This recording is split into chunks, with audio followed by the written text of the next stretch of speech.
बेटा आज का टॉपिक सबसे पहले लेंगे हम इनफाइनाइट ज्योमेट्रिक प्रोग्रेशन, उसके बाद कुछ जो आपके डाउट्स मिसलेनियस के पेंडिंग है वो डिस्कस किए जाएंगे। इनफाइनाइट जीपी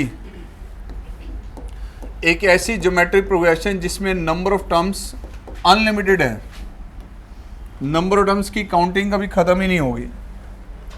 एक ऐसी जीपी ज्योमेट्रिक प्रोग्रेशन जिसमें नंबर ऑफ टर्म्स अनलिमिटेड होंगी, उसमें आपने सिर्फ वर्किंग क्या करनी है। जीपी तो पहले भी चल रही थी, जीपी अब भी है, वहाँ टर्म्स की काउंटिंग लिमिटेड थी, 10 है, 12 है, 15 है, 70 है, कुछ भी आपको दे रखा था।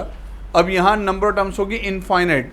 यहाँ एक नया फॉर्मूला आना है, एक नया कंसेप्ट आना है, जीपी का सम एक नए मेथड से निकाला जाएगा। लेकिन इनफाइनाइट जीपी का ये कंसेप्ट सिर्फ तभी लगेगा जब कॉमन रेशियो की वैल्यू 1 से लेस देन होगी। किसी भी केस में जहाँ कॉमन रेशियो 1 से ग्रेटर होगी वहाँ इनफाइनाइट जीपी का कंसेप्ट नहीं है। इनफाइनाइट जीपी का जो कंसेप्ट आपके सिलेबस के अकॉर्डिंग है उसमें कॉमन रेशियो 1 से स्मॉलर होती है हमेशा। फॉर एग्जांपल आप लोगों ने जीपी का सम पहले जब स्टडी किया, सम ऑफ जीपी, जिसमें एन टर्म्स का सम हम लोग करते थे, एन टर्म्स का sum like A1 plus A2 plus A3 A4 AN तक। अगर कॉमन रेशियो की वैल्यू 1 से लेस देन है तो सम का जो रिजल्ट हमारे पास होता है A plus AR plus AR square and so on up to A into r is to बार। क्या होता है इसका सम का formula? A 1 minus r is to power n over 1 minus r. अभी तक यही स्टडी किया और यही हमने अप्लाई किया बेटा। कॉमन रेशियो की वैल्यू 1 से लेस देन है, सबको पता है। यहाँ अब एक चेंज हम यहाँ पे कर रहे हैं। अगर ये नंबर टर्म जो हमारे पास है इसकी काउंटिंग बढ़ती जा रही है, 100, 200, 300, 1000, 10,000, 1 लाख, 1 करोड़, कहाँ तक, तो ऐसे केस में इस फॉर्मूले में क्या चेंज आएगा, कहाँ जाएगा चेंज? ये जो आपकी ये जो वैल्यू है ना, ये आप कैलकुलेट ही नहीं कर पाएंगे। ये वाली जो वैल्यू हमारे पास है इसको आप कैसे कैलकुलेट करेंगे? समस्या सिर्फ इसकी है। ये r की पावर n, इसका क्या रिजल्ट बनेगा? बाकी तो चलो a है, r है, समझ आ रहा है। r की डिग्री n है और नंबर ऑफ टर्म्स अनलिमिटेड है। नंबर ऑफ टर्म्स इनफाइनाइट, खत्म ही नहीं हो रही। टर्म्स कितनी है? 100 नहीं, 200, 1000, 10,000, 1 लाख, 10 लाख, 1 करोड़, कितनी टर्म्स है? बढ़ती जा रही, खत्म ही नहीं हो रही। तो ये कैलकुलेशन कैसे करेंगे सर? फॉर्मूला तो यही बनेगा जीपी का, लेकिन ये वाली जो टर्म है जिसे ग्रीन मार्क लगा है, इसका रिजल्ट चेंज हो जाएगा। ध्यान से देखना। कॉमन रेशियो आपको पता है कि 1 से लेस देन है, तो मैं आपके सामने एक एग्जांपल ले रहा हूं जिसमें कॉमन रेशियो की वैल्यू 1 से लेस देन है। फॉर एग्जांपल मैंने यहाँ पे स्टडी किया, हम यहाँ पे कैलकुलेट करें r की पावर n, हमें सिर्फ इसको कैलकुलेट करना है, बाकी सम का फॉर्मूला ये रहेगा। ये क्या बनेगा जिसमें ग्रीन मार्क लगा है, इसको सोचना है हमने। r की पावर n, फॉर एग्जाम्पल मैंने मान लिया कॉमन रेशियो की वैल्यू 1/10 है। क्या ये 1 से लेस देन है? सर बिल्कुल है। ये मैं एग्जाम्पल 1/10 का सिर्फ इसलिए ले रहा हूँ, इससे ना कैलकुलेशन आसानी से समझ में आ जाती है। बाकी हो कुछ भी सकता है, 1 से लेस देन कोई भी वैल्यू हो सकती है। अब जरा r की पावर n जो हमारे पास है इसको जरा नोटिस करें। r की पावर n का मतलब ये कि 1/10 की पावर n, इसका मतलब 1/10 raise to power n, 1/10 raise to power n। ध्यान से देखना, 10 की पावर n, जैसे जैसे n की वैल्यू, n हमारे पास क्या है, कितने टर्म्स हैं? 1 2 3 4 5, कहाँ तक जा रहे हैं? कोई लिमिट है? नहीं है ना। चलो एक एग्जांपल लो जरा।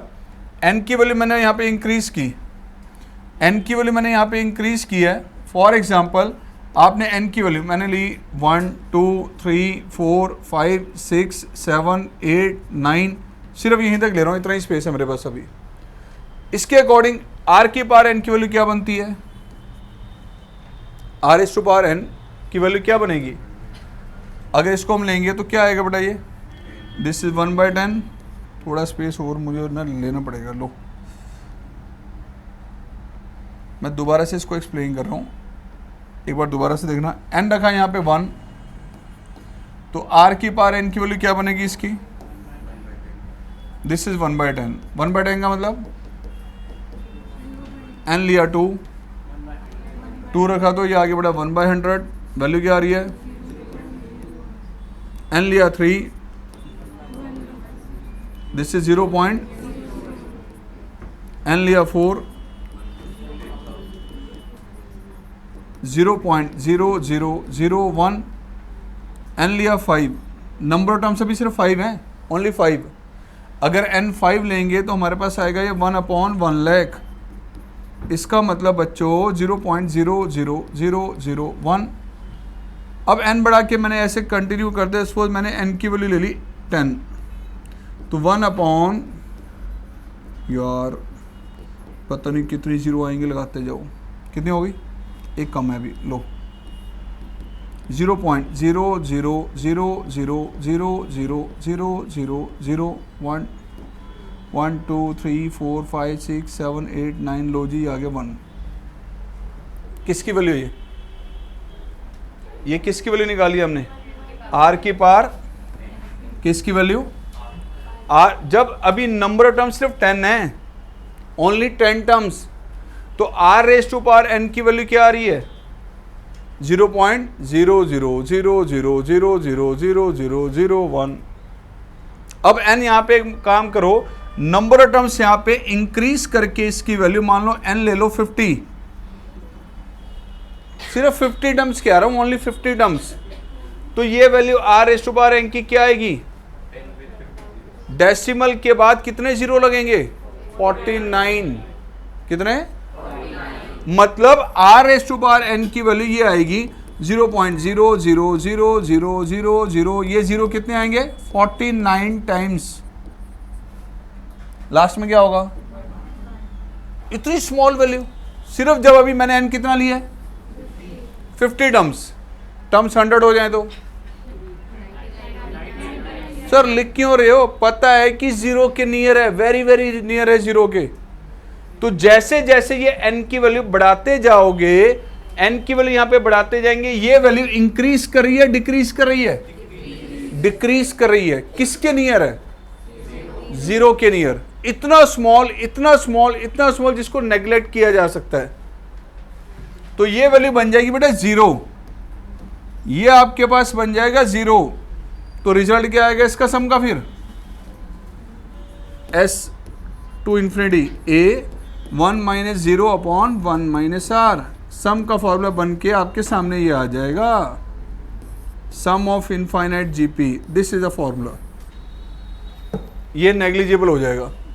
लाइक मैं अब आपके सामने वैल्यू लिखता हूं, चलो जब मैंने यहाँ पे n कितना लिया, जब मैंने n की वैल्यू यहाँ पे ली एग्जाम्पल 50, तो r raise to power n का मतलब है कि 1/10 की पावर 50, वैल्यू क्या आएगी 0.0000000। सर वेले हैं, सर को कोई काम नहीं है, सर वेले हैं, लास्ट में 1 लगाया, क्या इसको लिखूं मैं, अभी तो कम जीरो लगाई, अभी और भी लगनी है मुझे पता है, स्पेस नहीं है, अरे उस अरे और लगा दो यार, बीच में ना मैंने लगा दिया dot dot dot dot 25 times, ठीक है। अरे यार इतना स्मॉल है, इतना स्मॉल है, लिख क्यों रहे हो, क्यों लिख रहे हो, इतना छोटा लिखने की जरूरत है, नेग्लेक्ट नेग्लेक्ट, जीरो, रिजल्ट आ गया ये। तो यह है जीपी के सम का फॉर्मा, इनफाइनाइट जीपी। बड़े आसान क्वेश्चंस आने वाले हैं, लेकिन ध्यान रखना, सीक्वेंस सीरीज जिनको आ रहा है ये चैप्टर में केस स्टडी बनेगा, और केस स्टडी के क्वेश्चन पूरे चांस हैं कि इनफाइनाइट जीपी के ज़्यादा बनते हैं इस टॉपिक में, ध्यान रखना, ठीक है। तो सम ऑफ इनफाइनाइट जीपी, सिर्फ और सिर्फ ये फॉर्मूला लगेगा इसमें। अरे कोई क्या चाहिए इसमें, दो ही वैल्यूज, एक ए और एक आर, कुछ है ही नहीं इसमें, और क्या चाहिए, फर्स्ट टर्म और एक आर, कॉमन रेशियो। सो इतना आसान है, खत्म हो गया टॉपिक, नहीं स्टार्ट हुआ है, देखो रहा, आओ प्लीज। पहला क्वेश्चन, इनफाइनाइट जीपी का वेरी फर्स्ट क्वेश्चन, 9 की पावर 1/3 इंटू 9 की पावर 1/9 इंटू 9 की पावर 1/27 मल्टीप्लाई किया इनफाइनाइट टाइम्स, प्रूव करना है 3 के इक्वल। क्या प्रूव करना है आपने, क्वेश्चन नंबर 24 है मैथ्स खजाना का, प्रूव करना है आपने प्रूव करना है आपने बेटा 9 की पावर 1/3, 9 की पावर 1/9, 9 की पावर 1/27। प्लीज ध्यान से देखिए गौतम, 9 की पावर 1/3 इंटू 9 की पावर 1/9 इंटू 9 की पावर 1/27। क्या इन सबका बेस सेम है? दिस इंटू दिस मल्टीपल में बेस सेम है, डिग्री ऐड हो जाएगी। डिग्री ऐड करना 9 की पावर 1/3 प्लस 1/9 प्लस 1/27। बच्चों ये सीरीज नोट ना करें अभी, ये सीरीज क्या बताओ जरा। This upon this 1/3, this upon this, first term क्या इसकी 1/3, कॉमन रेशो 1/3। क्या सम कर सकते हैं इनफाइनाइट तक? ये रहा फॉर्मूला। तो इस फॉर्मूला के अकॉर्डिंग क्या आएगा, a upon 1 minus common ratio this upon this, this upon this. तो 9 की पावर 1/3 अपॉन 9 का result root of 9, the value is, note ना करें, टाइम दूंगा, डोंट वरी।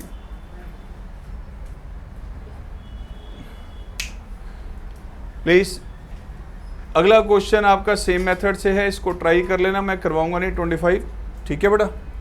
अब इसी मैनर से आपके सामने एक क्वेश्चन आ रहा है, फाइंड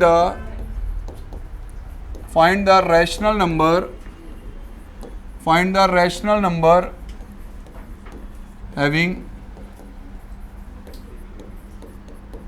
डेसिमल एक्सप्रेशन।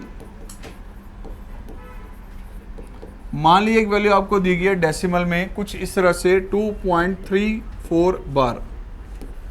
ऐसे क्वेश्चन बच्चों को ना जूनियर क्लास में 9th में भी कराए जाते थे। वो रैशनल नंबर a/b की फॉर्म में कौन सा था जिसको डिवाइड करने के बाद वैल्यू ये बनी है, वो नंबर a/b की फॉर्म में आइडेंटिफाई करना है। आपको दिया गया है यहाँ पे 2.34 बार, किस वैल्यू को किस से डिवाइड करके रिजल्ट ये बना था वो बताना है। क्या मीनिंग है इसका? 2.34 34 34 34 कहाँ तक? लिमिट ही नहीं है कुछ। कौन सी वैल्यू रिपीट हो रही है? 34। और कौन सी वैल्यू रिपीट नहीं हो रही? तो पहले नॉन रिपीटेड वैल्यू को अलग कर लो, यानी कि आपने इसमें से 2 अलग किया, बाकी वाले 0.34 34 34 34 कहाँ तक जाएंगे बेटा? ध्यान को पल्ले ही नहीं पड़ना कुछ। अब जो रिपीटेड टर्म है उसको सेपरेट करते जाओ। क्या रिपीट हो रहा है? 0.34 0.0034 0.000034 0.00000034 कहाँ तक बेटा? ये जो अब रिपीटेड वैल्यूज हैं ये जीपी बना रही हैं। आप इसको नोटिस कीजिए, ये क्या है? 34/100, दिस इज 34/100 का स्क्वायर, दिस इज 34/100⁻³ कहाँ तक?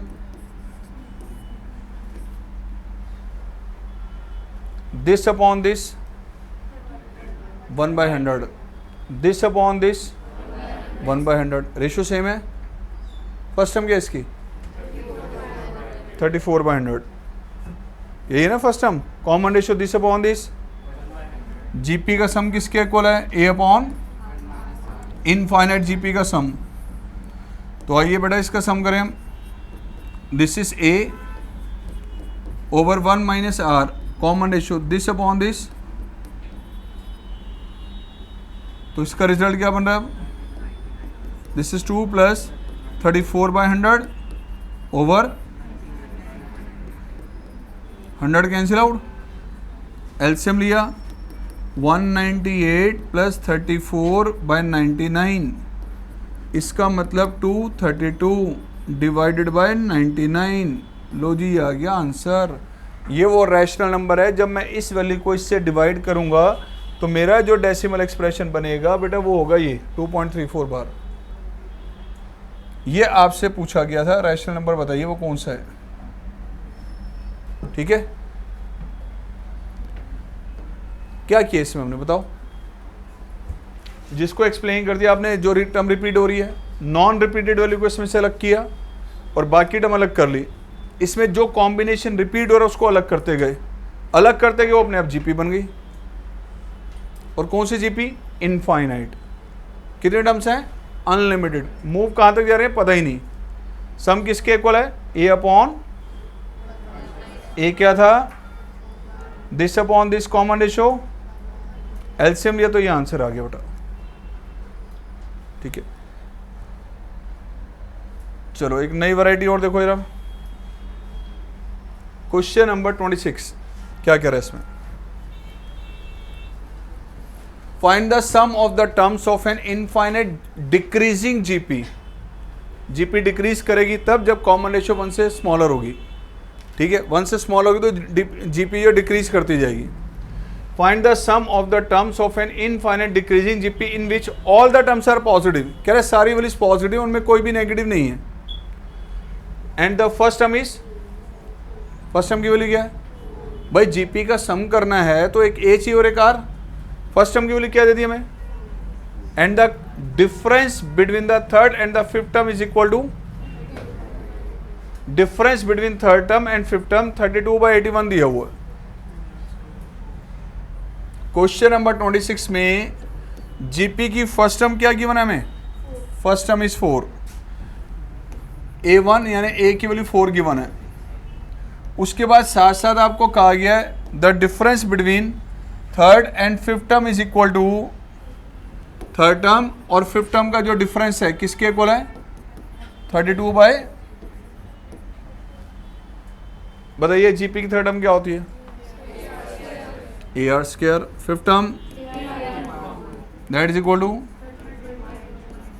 बेटा इसमें ए क्या दिया हुआ है? तो 4r square minus 4r is to power 4 that is equal to 32/4 common आ रहा है, कैंसिल आउट हो जाएगा इससे। 4 कॉमनली बेटा r स्क्वायर माइनस r के पावर 4 इज इक्वल टू 32/81। आपने किया इससे ही cancel out. Now cross multiply, 81 r square 81 किसके इक्वल? ऑल टर्म्स को राइट साइड लिया आपने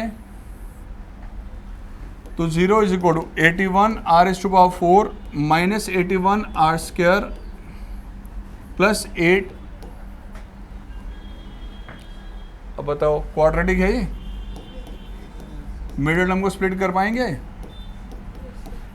चलो बताओ फिर क्या होगा। नहीं वो तो कर लिया, उसके बाद हाँ डी वाले मेथड से भी होगा और फैक्टराइज करके भी होगा। हमने यही सोच रहे हैं। देखो बेटा 8 को अगर मैं इससे मल्टीप्लाई करूँगा तो कितना आ रहा है? 648। ठीक है, अब मिडिल टर्म को स्प्लिट करने के रिजल्ट 648 आए। 648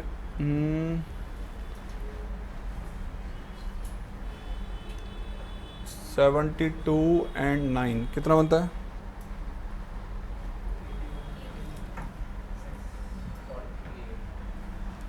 अच्छा आ रहा है वो?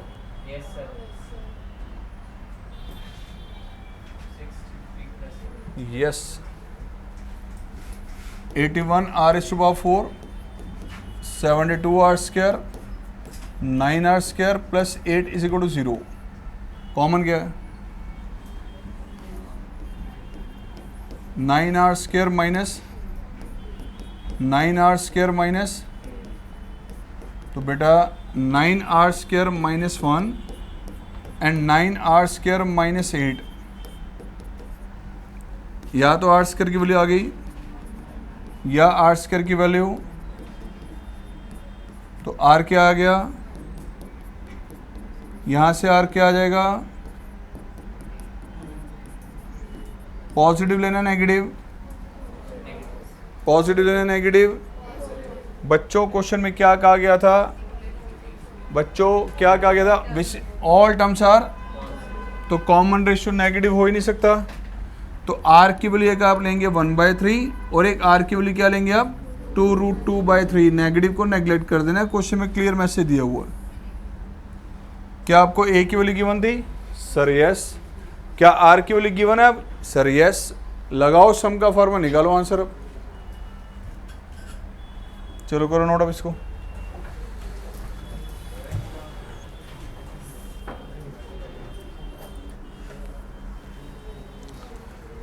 आर की वैल्यू इसमें रिप्लेस कर लेना। देखो ये अब आपके पास आर की दो डिफरेंट वैल्यूज आ चुकी हैं। ए आपको दिया हुआ है, सम निकाल लेना अब। अगर सम की वैल्यू अगर हम यहाँ पे कैलकुलेट करते हैं, सम बेटा इनफाइनाइट जीपी का आप सबको पता है कि ए अपॉन 1 माइनस आर है। अगर ए की वैल्यू आपके पास है 4 और कॉमन रेशो है 1/3, ये दोनों अगर हम यहाँ पे यूज़ करें तो सम का रिजल्ट 4 अपॉन 1 माइनस 1/3, 4 अपॉन में 2/3, द रिजल्ट इज। और जब ए की वैल्यू बेटा हमारे पास 4 है और कॉमन रेशो की वैल्यू 2√2/3 है, अब ऐसे केस में हमारे पास सम क्या बनेगा? This is a upon 1 minus r, this is 12 upon में 3 माइनस 2√2। आप रैशनलाइज करना है चाहे तो रैशनलाइज करके लिख सकते हैं इसका आंसर।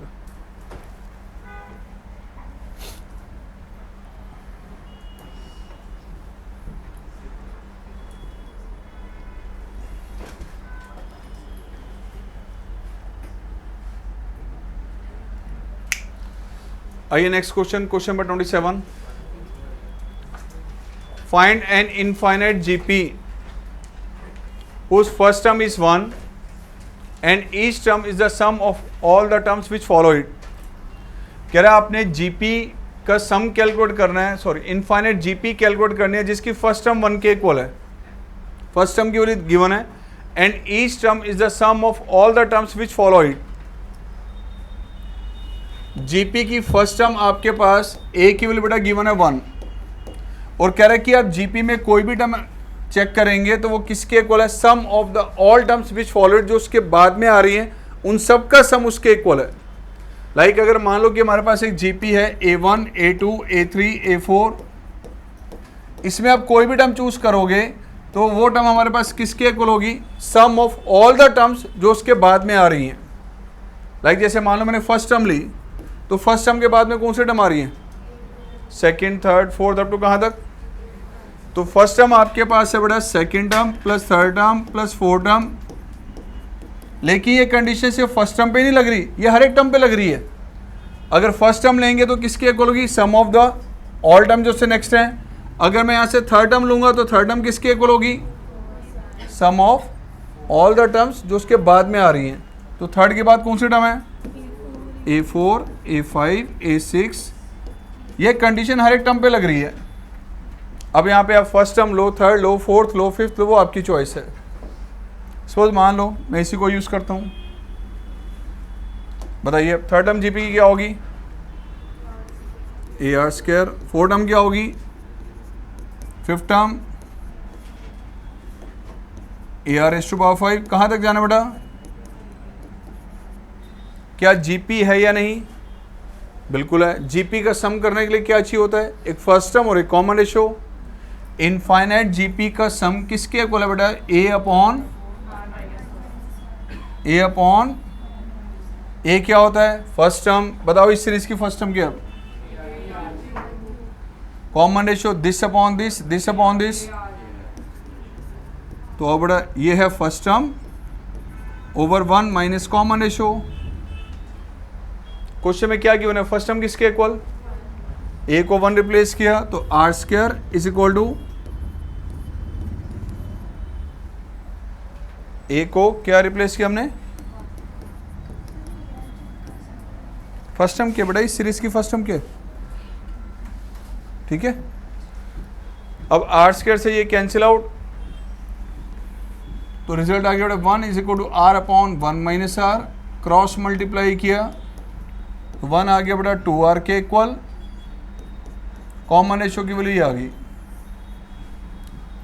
अब एक बच्चा मेरे को टोक देता है, सर आपने तो कहा था कि एक इक्वेशन से जिसकी वैल्यू निकाल रहे हैं वो कभी कैंसिल आउट नहीं करनी होती। हम यहाँ से r निकालें सर, आपने r से r कैंसिल आउट नहीं क्यों कर दिया? क्योंकि कॉमन रेशो हम लेफ़्ट और राइट वो वैल्यू कभी भी कैंसिल आउट नहीं कर सकते जो ज़ीरो हो, ये ध्यान रखना। एंड कॉमन रेशो कभी ज़ीरो नहीं होगी, कॉमन रेशो कभी ज़ीरो नहीं हो सकती, इसलिए कैंसिल आउट कर सकते हैं हम लोग। ठीक है, ध्यान रखना ये। अब कॉमन रेशो की वैल्यू क्या आ गई बेटा? ए क्या था? अब अगर ए आपके पास 1 है, कॉमन रेशो आप कैलकुलेट कर चुके हैं, तो ऐसे केस में जीपी क्या होगी? ए आर स्क्वायर। आपको जीपी बनाने के लिए कहा गया था। ये है बेटा 1, दिस इज 1/2, दिस इज 1/4, आगे 1/8 and so on up to. अब आप इस सीरीज की कोई भी टर्म ले लो, कोई भी टर्म चूज कर लो, वो किसके इक्वल होगी? सम ऑफ द ऑल टर्म जो उससे नेक्स्ट आ रही हैं, चाहे फर्स्ट टर्म लो, सेकंड लो, थर्ड लो, कोई भी ले लो, उसके बाद की जितने टर्म्स आ रही हैं उनका सम उसके इक्वल मिलेगा।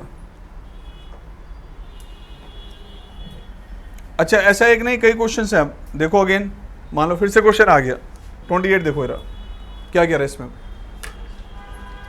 The sum of the first two terms of an infinite GP, the sum of first two terms of an infinite GP is 5 and each term is 3 times, each term is 3 time the sum of the terms succeeding terms. Succeeding term जो उसके next आ रही हैं।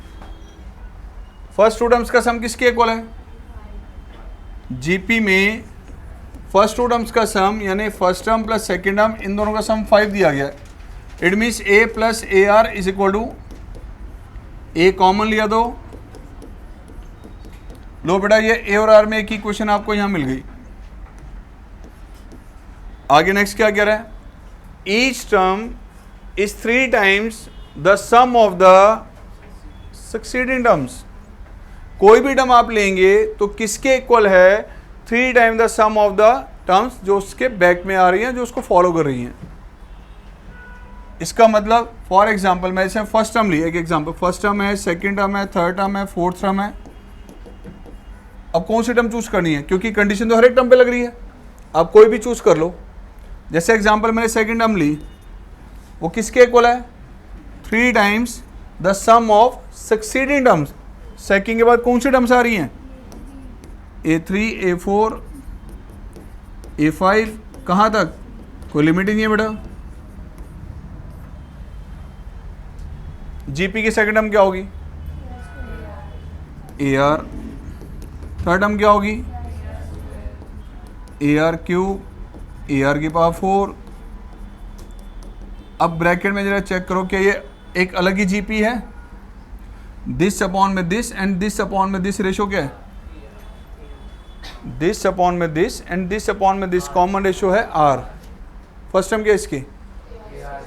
This is the first term. GP के सम का formula A upon 1 minus R होता है। A क्या होता है? First term. फर्स्ट टर्म क्या बच्चों? आओ सम अप्लाई करें इसका। This is A into R, first term over 1 minus common ratio. कुछ कैंसिल आउट हो रहा है लेफ्ट राइट? AR से AR cancel out. 1 is equal to 3R upon, cross multiply किया बेटा, यहाँ से 1 आ गया 4R और कॉमन रेशो की वैल्यू क्या आ गई? लो बच्चों कॉमन रेशो ये आ गया। फर्स्ट ये की क्वेश्चन ये भी देखिए, फर्स्ट टर्म और सेकंड टर्म का सम, अगर R की वैल्यू 1/4 यहाँ रख दें तो A मिल जाएगा। R रिप्लेस किया 1/4 तो A इंटू में 5/4 क्या आ गई A की वैल्यू? लो बेटा A आ गया 4 और R क्या है? निकालो इनफाइनाइट जीपी क्या बन रही है अब? What will be infinite GP? AR square and so on up to. तो बेटा ये है 4, this is 1, this is 1/4 and so on up to, ये आ गई जीपी।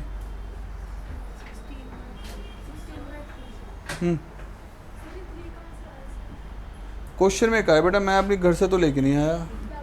देख क्या लिखा है इधर, देखो each term is 3 times. Good morning.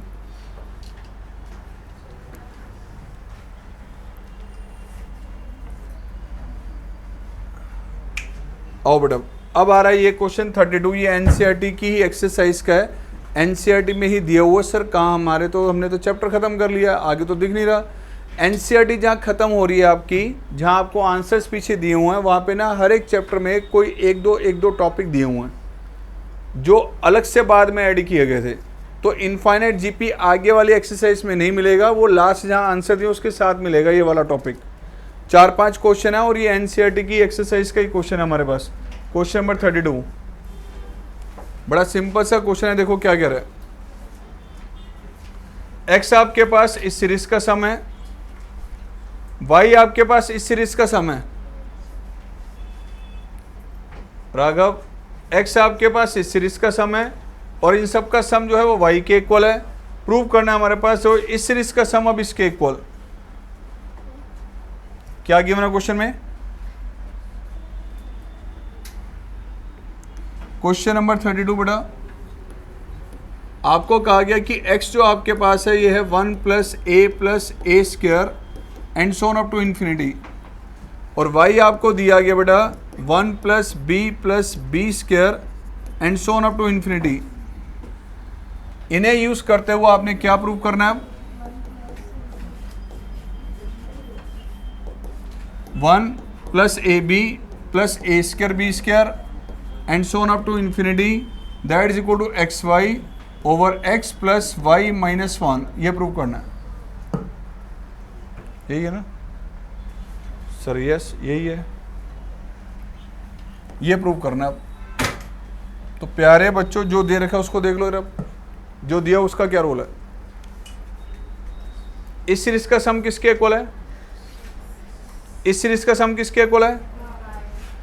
तो आइए इस सीरीज का सम करें इनफाइनाइट जीपी के अकॉर्डिंग। इसकी फर्स्ट टर्म पता है, this upon this common ratio क्या है? और बेटा फर्स्ट टर्म ओवर 1 माइनस, यहां ये भी इनफाइनाइट जीपी है। This is first term over 1 minus this upon this common ratio. ये आपको x की वैल्यू मिल गई और ये y की वैल्यू मिल गई। इसके बेसिस पे प्रूव करना है। सोचो अब कैसे करोगे? कहाँ वैल्यू पुट कर दूं यार? कहाँ वैल्यू पुट कर दें? आपने इस सीरीज का सम जब देखो ध्यान से सुनो, इस सीरीज का सम निकालोगे तो जो भी सम आएगा वो ए और बी की टर्म में आएगा। ये भी जीपी है या नहीं? This upon this a b, this upon this infinite GP ये भी है। इसका सम करेंगे तो ए और बी की टर्म्स में आएगा और हमें एक्स और वाई की टर्म में प्रूव करना है। इसका मतलब जो सम निकलेगा मुझे उसमें ए की और बी की वैल्यू रखनी पड़ेगी और आंसर एक्स वाई में निकालना पड़ेगा। किसकी वैल्यू रखनी पड़ेगी? ए और बी की। क्या ए निकाल सकते हैं यहाँ से हम? क्या यहाँ से बी की वैल्यू निकाल सकते हैं वाई की टर्म में? ए कैसे निकालेंगे? या तो क्रॉस मल्टीप्लाई कर लो या रेसिप्रोकल कर लो। मैंने किया रेसिप्रोकल, ए को लेफ्ट में ले लें और इसको राइट में, तो ए क्या आ गया बेटा? लो बेटा ए की वैल्यू एक्स के टर्म में ये आ गई। उसी तरह से यहां रेसिप्रोकल लिया हमने और बी को लेफ्ट में ले लो और इसको राइट में, तो बी क्या आ गया बेटा? ये ए और बी दोनों की वैल्यूज एक्स वाई की टर्म में मिल गई। ए की वैल्यू ये आ गई बेटा, बी की वैल्यू ये आ गई। करो चलो इसको प्रूव करें। और लेफ्ट साइड ले 1 + ab a square b square, क्या जीपी है ये? मौर्य जी इसका बताओ सम का फॉर्मूला क्या होगा इनफाइनाइट जीपी का? a अपॉन, बेटा इसमें a क्या बताओ और कॉमन रेशो क्या है? फर्स्ट टर्म ये this upon this first term over 1 minus common ratio, हमारा सम ये आ रहा है। बट हमें एक्स वाई में प्रूव करना है। ये रखो, ये ए की वैल्यू, ये बी की वैल्यू, ए यहाँ रिप्लेस किया आपने 1 - 1 अपॉन एक्स बेटा जी ये a की वैल्यू यहाँ से ली और यहाँ रिप्लेस कर दी, ये b की वैल्यू ली और यहाँ पे रिप्लेस किया, तो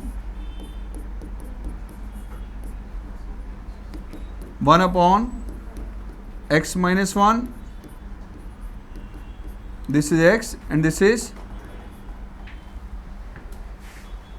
एलसीएम लिया डिनोमिनेटर में xy x-1 and y-1 upon में क्या रेसिप्रोकल कर देंगे तो ये आ जाएगा, लग रहा है सर कुछ ऐसा आ जाएगा, चलो चेक कर लेते हैं। xy this is xy minus x minus y plus 1, bracket open किया तो xy से xy cancel out, x plus y minus 1। NCERT का एक क्वेश्चन है, ध्यान रखना बेटा इसका।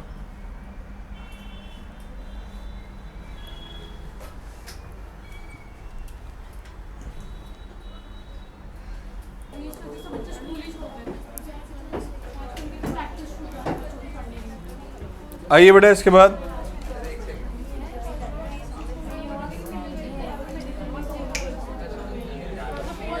बच्चों प्लीज जरा ध्यान से सुन लेना जरा, प्लीज प्लीज प्लीज, आपके साथ डिस्कस कर रहा हूं। अब ये क्वेश्चन एक तो हमारे पास है केस स्टडी में बन के कुछ ऐसा क्वेश्चन आता है, इनफाइनाइट जीपी पे बेस केस स्टडी में क्वेश्चन कुछ ऐसा बन के आता है, ये स्क्वायर पे बेस ये आगे ट्रायंगल पे भी बन जाता है क्वेश्चन। ये देखना जरा इसमें क्या कहा गया। Question number 36, Gautam, one side of a square is 10 centimetre, the mid points of it sides are joint to form another square. कहा गया कि मिड पॉइंट्स इसके साइड्स के हमारे पास ज्वाइन किए गए हैं और उससे एक नया स्क्वायर फिर बनाया गया है। फिर कहा गया है mid points are again join to form another one more square and this process is continued indefinitely, infinitely तक मूव कर रहे हैं। मतलब स्क्वायर आपको दिया हुआ, उसके मिड पॉइंट्स लिए उनको ज्वाइन कर दिया, नया स्क्वायर बन गया। फिर जो नया स्क्वायर बनाया फिर उसके मिड पॉइंट लिए फिर एक नया स्क्वायर बना दिया, और वेले बैठे हैं इस काम को करते जा रहे हैं। क्या कह रहा है आगे, find the sum of areas of all the squares so formed. आपको इनिशियल लेवल पे जो ओरिजिनल स्क्वायर दिया गया था उसकी साइड कितनी है, 10 सेंटीमीटर। तो क्वेश्चन नंबर 36 में आपको दिया गया बेटा हमारे पास एक स्क्वायर, लो जी, कहा गया इसकी साइड्स को, इसकी साइड्स के मिड पॉइंट्स ज्वाइन करके दोबारा से एक नया स्क्वायर बना दिया। बट पहले बताइए इसकी साइड कितनी थी, 10 सेंटीमीटर। लो जी इसकी साइड है 10 सेंटीमीटर, ये साइड आपको दे देगी इसकी 10 सेंटीमीटर। अब हमने क्या किया, इसके बाद इसका मिड पॉइंट लिया, इसका मिड पॉइंट लिया, इसका मिड पॉइंट लिया, इसका मिड पॉइंट लिया और इसका मिड पॉइंट लिया, इनको ज्वाइन कर दिया। जब ज्वाइन किया तो लो जी एक नया स्क्वायर बन गया।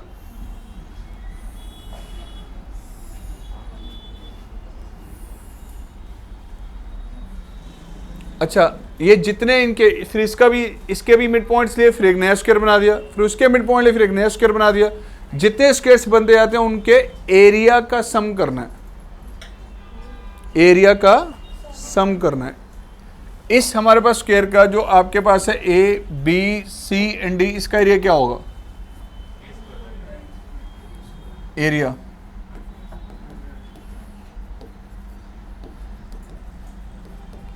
क्या होगा, ये 10 का स्क्वायर, राइट।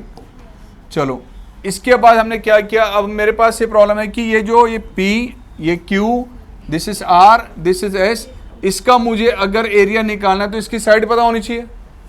अब इसकी साइड कैसे निकालें, ये कंप्लीट लेंथ कितनी है, ये क्या है मिड पॉइंट, तो फिर ये वाला डिस्टेंस कितना होगा, ये 5, ऐसे ये भी। अब मैं this square plus this square इस ट्रायंगल में अप्लाई कर दूं पाइथागोरस थ्योरम, तो ये वाली साइड आ जाएगी, पी क्यू साइड आ जाएगी हमारे पास। Now in this triangle, in triangle P Q and B, बेटा पी क्यू का स्क्वायर किसके इक्वल होगा, 5 square plus 5 square under the root, लो जी पी क्यू आ गया यहाँ से रूट ऑफ, इसका मतलब कितना आ गया, तो यानी कि ये वाली जो साइड आपके पास है कि ये 5√2 है। अगर ये 5√2 है तो बेटा ये साइड भी क्या होगी, बताइए इसका एरिया कितना बनेगा, area of square P Q R S that is equal to 5√2 का स्क्वायर,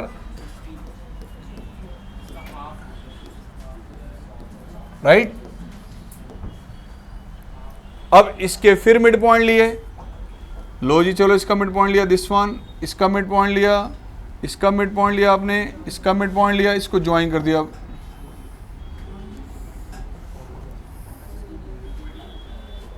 क्या आ गया ये एम एन ओ टी। अब बताओ इसकी साइड क्या होगी, क्या होगी इसकी साइड, ये कितना था, अब ये जो आपके पास है मिड पॉइंट है ना इसका, तो ये जो इसका हाफ डिस्टेंस होगा यहाँ पे 5√2 का हाफ यहाँ पे करूँगा, तो ये वाला जो डिस्टेंस है यहाँ से लेके यहाँ तक, ध्यान से देखें, फ्रॉम दिस टू दिस कितना होगा 5√2 का हाफ, और ये भी क्या होगा 5√2 का, उसको यूज़ करते थे, ये आपको पता है कि 90 डिग्री का एंगल है यहाँ पे, तो मैं ये वाली साइड पाइथागोरस साइड से निकाल सकता हूँ, ये वाली आपके एम से लेके एन तक। नाउ इस ट्रायंगल को जरा नोटिस कीजिए, in this triangle P M N, in triangle P M N आपको पता है कि बेटा यहाँ से लेके यहाँ तक जो साइड है इस कंप्लीट साइड का हाफ है, यानी ये वाली साइड कितनी होगी 5√2 का M N square, M N square किसके इक्वल होगा 5√2 प्लस 5√2। बेटा एक बात ध्यान से देखो, ये पूरी साइड कितनी थी 5√2 और ये हाफ है, तो this square plus this square, this square plus this square, इसका स्क्वायर होगा एम एन का, क्या आ गया एम एन स्क्वायर, कितना आ रहा है बताओ, ये 25/4 आ रहा है ना, ये 2 आ रहा है, दिस इज 25/2, यानी क्या आ गया 25, तो यहां से एम एन की वैल्यू क्या आएगी बताओ,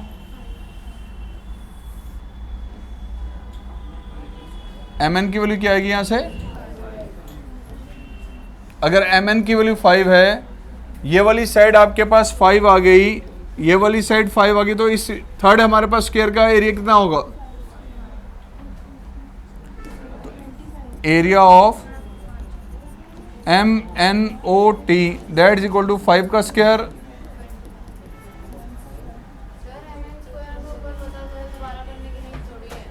कहाँ था एम एन का स्क्वायर, किसका, यहाँ पे ना, हाँ तो कोई बात नहीं, एम एन साइड निकाल दी मैंने, एरिया आपके पास उसका स्क्वायर आ गया, बात तो 25 ही है, चलो कोई बात नहीं, पेरीमीटर भी कैसा है क्वेश्चन में, प्लीज ये क्वेश्चन में मैं एरिया निकाल रहा हूँ क्योंकि क्वेश्चन एरिया पे बेस्ड है। अब क्वेश्चन में एरिया ना क्या है कि वो हो सकता है कि हमें ये कह दे कि उनके पेरीमीटर का सम करो, किसका, रटना नहीं कि एरिया ही आएगा। अब फिलहाल सम ऑफ एरियाज, जितने भी आपके पास ये स्क्वायर्स बन रहे हैं उनके एरिया का सम करो, कितना आएगा, फर्स्ट कितना था 100, अगला कितना था 50, अगला कितना बेटा, कहाँ तक, ये सम करना है। Now this upon this and this upon this, ratio क्या आ रही है, तो सम इसका a अपॉन 1 माइनस आर, तो 100 अपॉन में 1/2 यानी कि 200 सेंटीमीटर स्क्वायर, राइट। ऐसा क्वेश्चन ये जो स्क्वायर्स पे बेस्ड बना है, ये क्वेश्चन ट्रायंगल पे बेस्ड भी आ सकता है, ट्रायंगल पे बेस्ड भी सेम क्वेश्चन है कि एक इक्विलेटरल ट्रायंगल दिया गया, उसकी साइड्स के मिड पॉइंट को ज्वाइन करके दूसरा ट्रायंगल बना दिया अंदर, फिर उसकी साइड के मिड पॉइंट को लेके फिर तीसरा ट्रायंगल बना दिया, इस प्रोसेस को कंटिन्यू रखा इनफाइनाइट तक। क्वेश्चन बिल्कुल सेम मैनर से चलेगा, उसमें ध्यान रखना।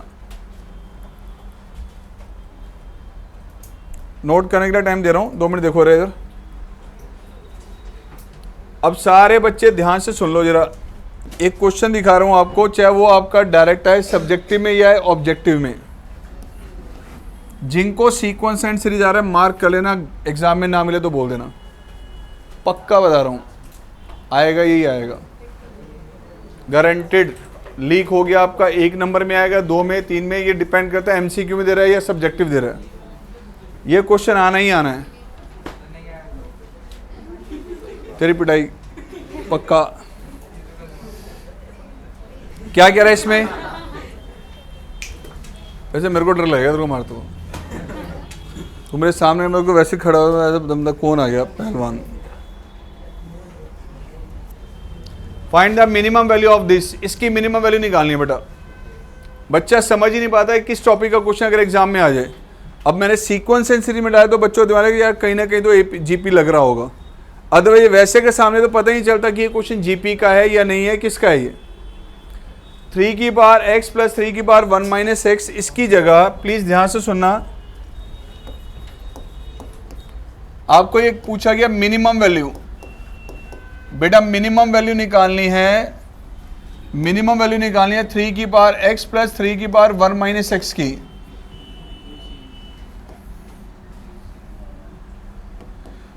अब ये क्वेश्चन में जो बेस इसका 3 दिया ना, ये 3 देगा जरूरी नहीं है, हो सकता है आपको कहता है कि 5 की पावर x प्लस 5 की पावर 1 माइनस एक्स की वैल्यू निकालो, 7 की पावर x प्लस 7 की पावर 1 माइनस एक्स की वैल्यू निकालो, या ये कह दे कि आपके पास 5 की पावर 1 प्लस एक्स और 5 की पावर 1 माइनस एक्स इसकी वैल्यू निकालो।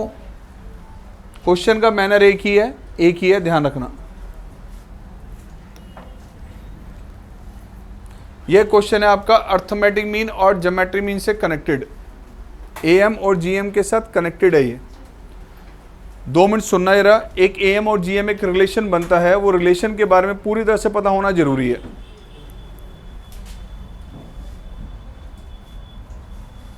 आइए बेटा इधर, 2 वैल्यूज ली बेटा मैंने, मान लीजिए 2 टर्म्स आपके पास दिए, एक ए और एक बी है। बताइए इनका अर्थमेटिक मीन क्या होगा? This is a plus b by 2। इनका ज्योमेट्रिक मीन क्या होगा? Root a b. और एम और जीएम में रिलेशन पहले प्रूव करवाया था, याद है आपको? क्या था? यस, एम जीएम से ग्रेटर होगा या एम होगा जीएम के इक्वल। इक्वल कब होता था? जब ए और बी दोनों की वैल्यू सेम होगी तो एम और जीएम सेम आएंगे। जब ए और बी दोनों इक्वल हैं तो अर्थमेटिक मीन ज्योमेट्रिक मीन दोनों इक्वल होंगे। और अगर ए और बी में दोनों वैल्यू सेम नहीं है, दे आर नॉट इक्वल, तो ए एम जी एम से ग्रेटर होगा। अल्टीमेटली फाइनल रिजल्ट हमारा ये बनता था कि ए एम की वैल्यू जी एम से या तो ग्रेटर होगी या इक्वल होगी। ये ध्यान रखना, ये दोनों सिचुएशन पॉसिबल है। अब ये है वो आपका क्वेश्चन जो इस पे बेस्ड है। आपने क्या करना है? कुछ नहीं करना है, इसको ए मान लो, इसको बी मान लो, बस इसको ए और इसको बी लेके ये रिलेशन अप्लाई कर दो, रिजल्ट आ गया। इसको ए मान लिया, इसको बी मान लिया बेटा। Let this is a and this is b. हमें पता है कि ए एम जी एम से ग्रेटर होता है, ठीक है? चेक करो अब अर्थमेटिक मीन क्या होगा इसका? This plus this by 2। GM क्या होगा? Root a b. This is 3 की पावर x प्लस 3 की पावर अपॉन में 2। किससे ग्रेटर? 3 की पावर x इंटू 3 की पावर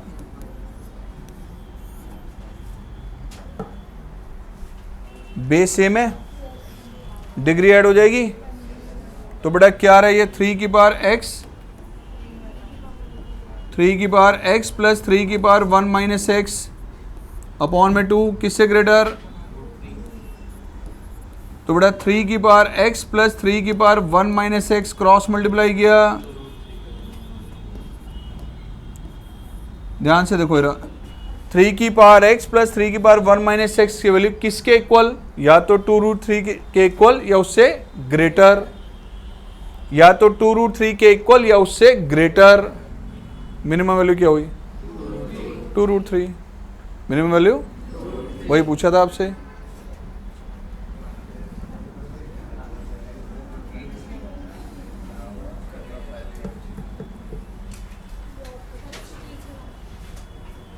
चलो जी पीछे का नोट करो पहले,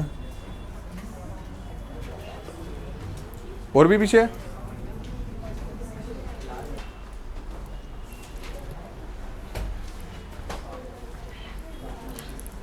सीक्वेंस एंड सीरीज में एक क्वेश्चन और ये जो आपका इंपॉर्टेंट है, ध्यान से देखना। वो क्वेश्चन आपको वो ऐसे दे दे या वो क्वेश्चन वो आपको ऐसे दे दे। कहाँ गया भाई, क्यों मेरे को परेशान कर रहा तुम? ये आ गया 39। एक ये क्वेश्चन है जो आपको एग्जाम में मिलने वाला है, जिनको सीक्वेंस सीरीज आ रहा है। क्या लिखा है इसमें? स्कूल के टीचर्स की अटेंशन पता कब होती है? जब स्कूल के टीचर कोई एक्स्ट्रा मटेरियल ना दे रहे हो ना, तो उनकी अटेंशन जाती है एनसीईआरटी के बाद एनसीईआरटी एग्जाम्पलर पे, उसके क्वेश्चन दिए जाते हैं। और एक क्वेश्चन एग्जाम्पलर का क्वेश्चन इंपॉर्टेंट भी है। देखो क्या कह रहा है इसमें, एज द, कौन से क्वेश्चन की बात हो रही है? 39। किसकी? इसमें कहा गया a is the arithmetic mean of b and c and two geometric means are G1 and G2। कह रहे दो ज्योमेट्रिक मीन दे दिए G1 and G2, then prove that G1 cube plus G2 cube इसके इक्वल। दूसरा यही question आपका इधर दे दिया गया, दोबारा से एक बार एक्सप्लेन करके ऐसे, a is the arithmetic mean and G1 and G2 दोनों क्या दिए? These are the two geometric mean between any two numbers, then show that this one. ये दोनों क्वेश्चन सेम है, ध्यान रखना, दोनों सेम है। तो फिलहाल मैं आपको ये करवा रहा हूं, ध्यान से देखिए। इसमें क्वेश्चन नंबर 39 कह रहा है अर्थमेटिक मीन जो है बी और सी का जब कैलकुलेट किया गया तो वो ए था, और दो ज्योमेट्रिक मीन्स निकाले गए G1 और G2 बी और सी के बीच में, then show that this one.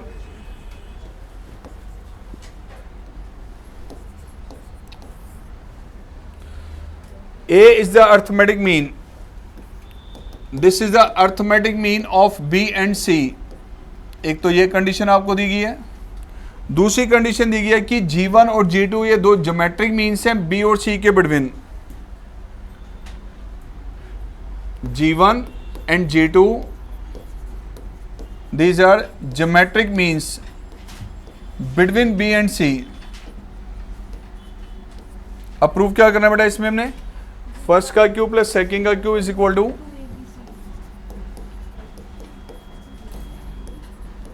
2ABC, ये प्रूव करना है आपने। ठीक है जी। क्वेश्चन पहले देख लो सामने क्या चल रहा है बेटा हमारे पास। अर्थमेटिक मीन बी और सी का क्या होगा ये बताओ? बी और सी का अर्थमेटिक मीन क्या होगा? दूसरा ये मैसेज है कि G1 G2 दो ज्योमेट्रिक मीन्स हैं बी और सी के बिटवीन। बेटा जब ज्योमेट्रिक मीन का कंसेप्ट आपको बताया था, एक चीज ध्यान रखना कि दो नंबर्स के बीच में आप कितने भी ज्योमेट्रिक मीन निकाल लो, कितने भी ज्योमेट्रिक मीन निकालो, 2 3 4 5 6 एन ज्योमेट्रिक मीन, सीक्वेंस हमेशा जीपी बन के आएगी। ये इसका मेन कंसेप्ट है, उसको उसमें ऐड करना चाहिए था। अगर ये G1 और G2 बी और सी के बीच में ज्योमेट्रिक मीन्स हैं, आगे मैसेज देना चाहिए था कि so that the resulting sequence is a GP, ये मेंशन करना चाहिए, बट नहीं किया। ये अंडरस्टूड है, ध्यान रखना कि वो सीक्वेंस जीपी है, ये ध्यान रखना है आप लोगों ने। ठीक है। बी और सी का अर्थमेटिक मीन लो बेटा, बी प्लस सी बाई 2। यहां से रिलेशन क्या बनेगा? बी प्लस सी किसके इक्वल? लो जी, एक इक्वेशन आपके पास ये बन गई।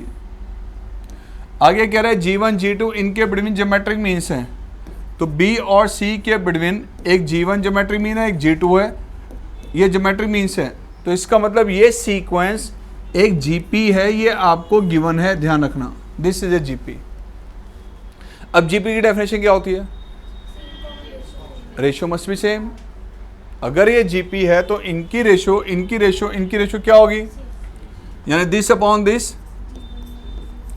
That is equal to, and that is equal to किसके इक्वल? यहां से G1 अपॉन बी किसके इक्वल बेटा? G2 अपॉन G1 किसके इक्वल, एंड C अपॉन में G2 किसके इक्वल। तो बेटा G1 की वैल्यू क्या आएगी, BR। क्या आ गई G1 की वैल्यू। अब G1 की वैल्यू अगर मैं यहां पे रख दूं तो क्या G2 की वैल्यू मिल जाएगी। क्या आएगा G2, BR²। कैसे आई, ये वैल्यू यहां पे रिप्लेस करो, क्रॉस मल्टीप्लाई कर दिया तो ये रिजल्ट आ गया G2 का। उसी तरह से G2 की वैल्यू यहां रखें तो C क्या आ जाएगा। चलो ये आपको इनकी वैल्यूज मिल गई। अब जो प्रूव करना है उसको यूज कर लो। यस, आइए प्रूव करते हैं इसको। लेफ्ट साइड लिया आपने, G1 क्यूब प्लस, रखो G1 की वैल्यू क्या थी, व्हाट इज G1, BR। और G2 क्या बेटा, उसको यहां पे रिप्लेस किया तो ये आ गया आपके पास B cube and R cube, B cube and R is to R। Right side क्या चाहिए हमें, 2ABC में B है या नहीं, तो एक B कॉमन लो पहले, बाकी टर्म वो बचनी चाहिए जो है। B यहां से कॉमन लिया तो B², B कॉमन लिया तो B², सॉरी, ठीक है। अब चेक कीजिए बेटा, राइट साइड आना चाहिए 2ABC। अरे इसका रिलेशन तो यूज हुआ ही नहीं अभी तक हमारे पास, ये भी तो रिलेशन कहीं ना कहीं यूज होगा। नोटिस करो इसमें आपके पास B plus C, what is C, क्या है। तो यहां से काम कर लो, हमें इसको प्रूव करना है 2ABC। ये 2ABC, B प्लस C की वैल्यू देखो, अगर मैं यहां पे यूज कर लेता हूं ये C की value, what is C, C की वैल्यू यहां रखना है B प्लस BR क्यूब किसके इक्वल है, किसके इक्वल है। और यूज करो यहां पे, यहां से B कॉमन लिया as well as R cube common लिया, तो ये आ गया बेटा B प्लस में BR cube, B plus BR cube किसके इक्वल था, ये आ गया 2A, B² R cube, this term is 2A। कहां से आया, रिजल्ट क्या आ गया, ये 2AB एंड BR क्यूब। इसको स्प्लिट करके दोबारा लिख दिया हमने, अलग कर लिया।